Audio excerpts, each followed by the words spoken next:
Teddi Mellencamp has made her burial plans amid cancer battle. Teddi Mellencamp has shared her health journey with fans following her melanoma diagnosis back in 2022. Since then, the reality star has opened up about her own end-of-life concerns. This has included her burial plans, which had even been influenced by family. The Real Housewives alum recently talked about burial plans during a recent podcast. Teddi Mellencamp is the daughter of singer and songwriter John Mellencamp. However, she later became known to audiences through appearing as a cast member of The Real Housewives of Beverly Hills for 3 seasons, from 2017 to 2020. Following this, Teddi is known for hosting 2 Teas in a Pod with Tamra Judge. In recent years, Teddi has shared a variety of health issues with fans. Back in 2022, Teddi had been diagnosed with stage 2 melanoma, which progressed to stage 4 by 2025. Earlier this year, she had also been hospitalized for brain tumors. During a recent episode of the 2 Teas in a Pod podcast, Teddi opened up about a conversation she recently had with her famous father concerning her own health issues. In the episode, Hot Girls Never Die, it was noted that he called her 11 times over a certain end-of-life decision. According to Teddi, John wanted her to join the family plot in Indiana. Notably, Teddi agreed to this, adding that her kids, Slate, Cruz, and Dove, would also have spots. Reportedly, John told her, "You're doing your will right now, so you may as well put it in there." For her part, Teddi tried to have a sense of humor about the situation. Notably, the episode's title, Hot Girls Never Die, is derived from something she claims she wants engraved on her tombstone. During the conversation, Teddi discussed what would happen if she was in a vegetative state. Her father noted, "I'm going to be in charge of that," saying she doesn't want to be kept in such a state. Teddi noted, "I'm like, well, I'll change my will right now then," if he was unwilling to make such a decision. Teddi Mellencamp also recently shared a health update with fans. Ultimately, Teddi shared, "But either way, I think I agreed to be in the mausoleum, and I'm gonna have to work on my sister next week. The kids will be right behind me." Recently, Teddi also shared a health update with fans on Instagram. In a side-by-side collage, Teddi showed her shaved head. As she noted, "What a difference 4 months makes. Sometimes I am so focused on being strong that I forget I am allowed to be sad, cry it out, and feel very alone. I love my kids, friends, and family so much and am forever grateful to them. But dang, today is one of those days. If you are having a day where you can't wait for it to be bedtime so you can start over tomorrow, leave me a heart emoji. We are not alone." The California sun still dances across the canyons each morning, casting golden rays over the Pacific Palisades. Teddi Mellencamp rises early, her trademark discipline unshaken, even now. Her sneakers are laced, her mindset is focused, and her mission has shifted, but not disappeared. It's no longer about steps counted or calories burned. It's about legacies left, truths told, and yes, plans made.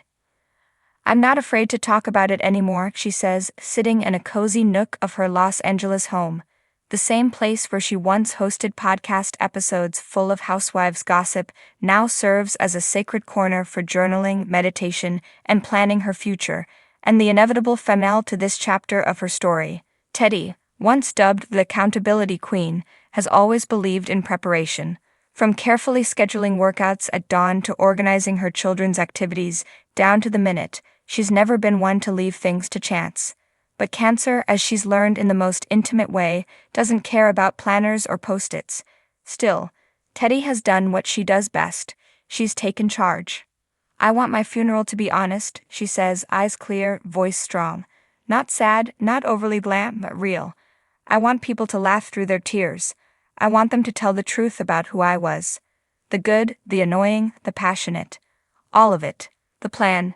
Teddi's made her burial plans down to the last song. She wants to be buried in a peaceful, tree-filled section of forest lawn, somewhere people can sit and talk to me, maybe with a coffee or a margarita. A pink marble headstone etched with the words, "Still keeping you accountable, now from the afterlife," is part of her vision. The service? Outdoors, no black allowed, unless it's fox leather. That's the only acceptable form, she laughs. Otherwise, wear something that screams life. Music has always been therapy for Teddi, and the playlist for her goodbye is as meticulously curated as any wedding reception. Fleetwood Mac, obviously, she says, but also some 2000s pop. Britney, Beyoncé. That way, people will cry, then dance a little, just like we do in real life. Eulogies will be open mic style, because she wants the raw truth, no matter how messy or ridiculous. I want someone to mention how I once cried because my dog ate my almond butter, she says, chuckling. Or how I tried to convince my friends that eating watermelon before bed was the key to success. There will be food, lots of it, but not the dainty, crustless cucumber sandwich kind. Teddy's requesting tacos, pasta, and donuts shaped like kettlebells. The meaning behind the plan. For Teddi, this isn't about morbid finality, it's about acceptance. About embracing death as another stage in life's complex, painful, beautiful story. When you're fighting cancer, you learn pretty quickly that fear doesn't help you, she says. Action does. Even if that action is deciding what flowers you want on your grave. She insists on daisies. Not roses, not lilies. Daisies. Simple, bright, and they keep showing up, no matter how many times they're mowed down. It's a metaphor she holds close. Through surgeries, treatments, and the slow days when getting out of bed feels like lifting a boulder, Teddi has learned to bloom again and again. Not in defiance of cancer, but in harmony with what it's taught her. Don't wait until you're dying to start living. I used to live like I had something to prove. Now I live like I've already proven it, Teddi reflects. She admits that her cancer diagnosis was a spiritual smack in the face. It stripped away everything that wasn't essential. Suddenly, I wasn't a housewife, or a wellness coach, or a Bravo meme. I was a mom with 3 kids who wanted to stay alive. That's when the planning began, quietly at first. A few notes in her iPhone. Then, a document titled, "If Something Happens to Me." It grew. She wrote letters to her children. She made a playlist for each of them. She picked out photos she wants displayed. She even wrote a farewell Instagram caption, just in case. But in doing so, she's found a strange freedom. I used to be terrified of death, she admits. Now I'm more afraid of not being fully present in the time I have left. Her children know. Teddi hasn't kept any of this from her children. They know I'm sick. They know it's serious. They also know I have a plan, and that brings them peace. She's taught them that death isn't taboo, it's natural. And she's woven joy into every conversation, even the hard ones.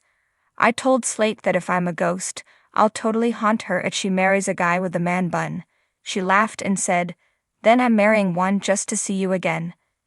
These are the moments that matter now, laughing through the tears, planning with purpose, loving without hesitation.